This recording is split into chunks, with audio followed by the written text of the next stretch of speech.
Hello, everybody. Scott Golden here with the Pro Wrestling Logic YouTube channel and the Superstars of Wrestling Review series. We move into a promo with the Megamaniacs, and that is the Ultimate Warrior and Randy Savage. They're talking about Ric Flair. They're talking about Razor Ramon. They're talking about going to town on them. They're talking about the energy and the effervescence of the Megamaniacs and how they are not stoppable. And the Warrior kind of talks about how he sees the world differently through the shades the Macho Man has given him. And they're really kind of driving home what this new tag team looks like. Basically, it's a rehash of the Mega Powers, only with even now a special handshake between the Warrior and Savage. That's what it amounts to, or a special high five hand clasp thingy. Anyway, Ken Johnson and Crush up next. Crush again doing the Hawaii's favorite son kind of deal, trying to get as much as he can out of that. Johnson, local enhancement talent here, and kind of, we kind of see Crush continuing to use his power again with the backbreaker. That seems to be a signature spot in every match. He does Crush does the raise the roof sign, pronouns pal, and does the military press, sends the big man back into the middle of the ring after doing about 4 or 5 reps with him. And Crush, does an inset where he talks about wanting to be a role model, hits a move on the outside, actually goes to the top rope, which is huge for a big man like that. Double axe handle, not sure that he needs to do that. Tilt-a-whirl backbreaker, so backbreaker and that style is a major thing for Crush. The fans seem to be behind the Cranium Crush, Skull Crush, and Crush gets the victory with that. Natural Disasters against Tom Stone and Bill Jordan. Natural Disasters still your tag team champions. They are looking as good as they can look in a situation like this. I mean, it's an enhancement talent match, and I think a lot of times when you have guys this big, I mean, both guys 350, 400 pounds, do you really need to have them in enhancement matches this much? Not really. And I can't imagine a lot of merchandise coming from that, but Typhoon tags in, does the old test of strength thing. Big surprise, stomps on the hands of the enhancement talent, and I will admit Typhoon hits a big drop kick out of nowhere. Splash in the corner by Typhoon. The other enhancement talent tries to come to his partner's aid. That does not go very well for him. Big splash in the corner by the Quake and Typhoon, and then we see the Earthquake Splash, the Typhoon Splash, 1, 2, 3. And your tag team champions, big surprise here, are still your tag team champions. Hacksaw Jim Duggan encourages everyone to vote in the event center. And then we go with Nails being scheduled for a enhancement match with Scott Zappa. Don't know that it gets that far. He kind of spends a lot of time talking about his anger although the match does begin, but he does some promo work afterwards. Nails always comes in under the bottom rope, which I think was a cool touch, being the convict type gimmick.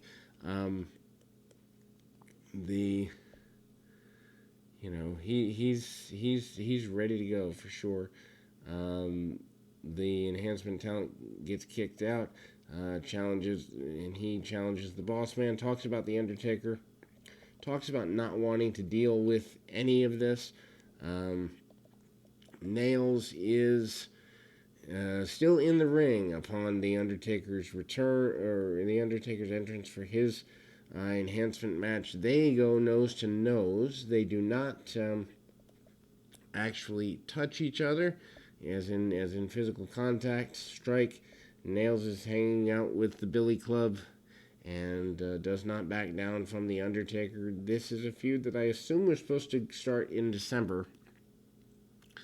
However, Nails never gets that far in terms of doing the house show run with him.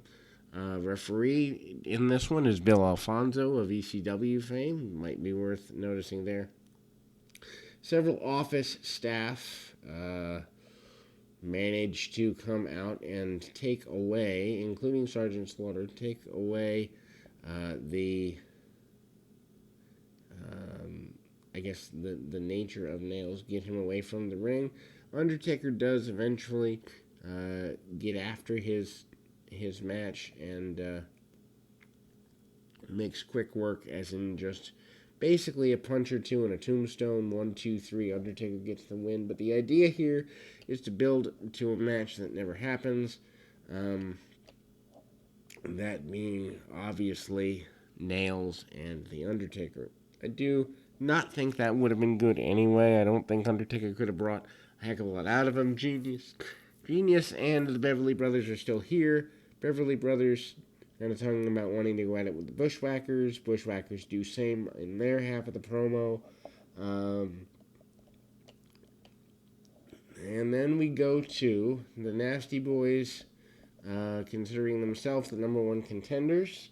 They basically say they've been promised this, and they are willing to, for lack of a better term, cash in on this. They are former tag team champions, and they believe they are the number one contenders. They're ready to go.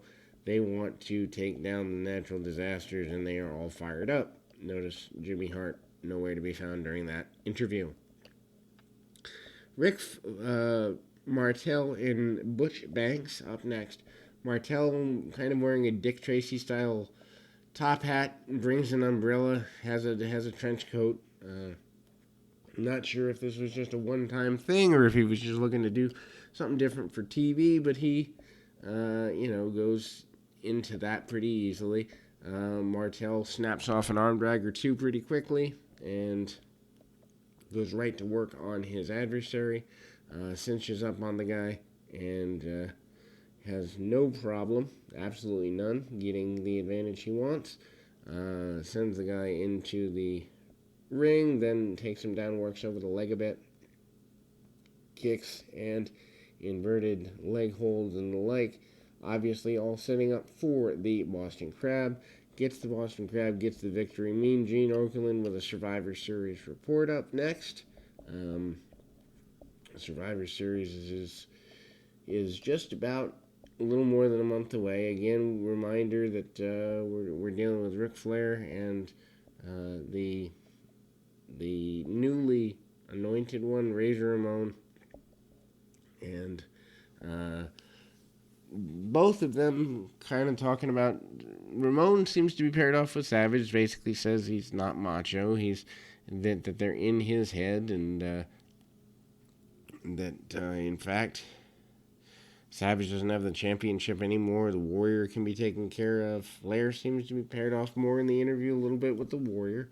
So they were going to do a house show run at a point, and that obviously never pans out for various reasons. Gene Okerlund comes back, also mentions a couple of other matches. The official announcement of the coffin match between Kamala and the Undertaker is here. Also mentioned here is a match between the Mountie, who promises to bring law, order, and justice against the British Bulldog, who is then the Intercontinental Champion. They are hyping the Intercontinental Championship match. Bulldog says that he is not going to give the Intercontinental Championship over to the Mountie. No way, no how. And that is, ultimately the Intercontinental title match for the Survivor Series 1992. Things change before we get to the series, but that is there.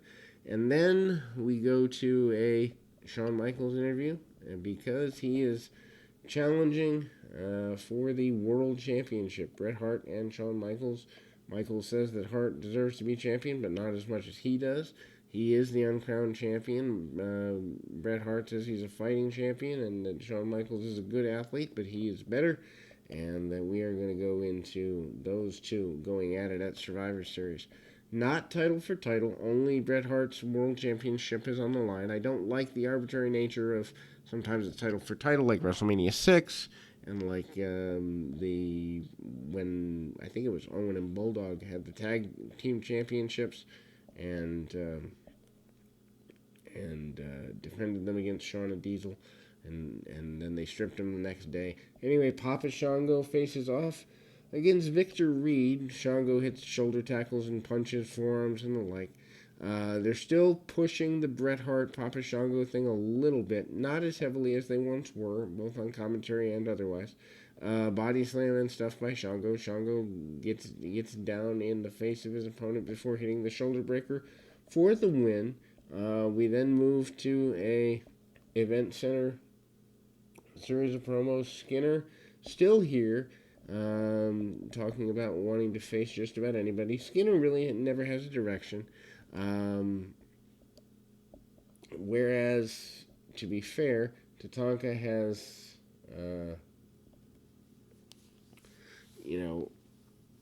Tatanka never really has a clear vision outside of just wanting to be a good Native American representative for the tribe, but at least he has like the Rick Martel feud, and at least they're going there. Skinner says he's going to be mean and nasty and do everything he needs to do. Natural Disasters discuss the Nasty Boys. They're not intimidated by the Nasty Boys, but also basically insinuate that Jimmy Hart betrayed them, and he'll betray anybody. Jimmy Hart refutes this and says no, he's got a plan. Natural Disasters are losing the tag team championships next week, and he makes that promise right here. And ultimately, that will close us for today. We'll be back with the Halloween edition of this particular program right after this.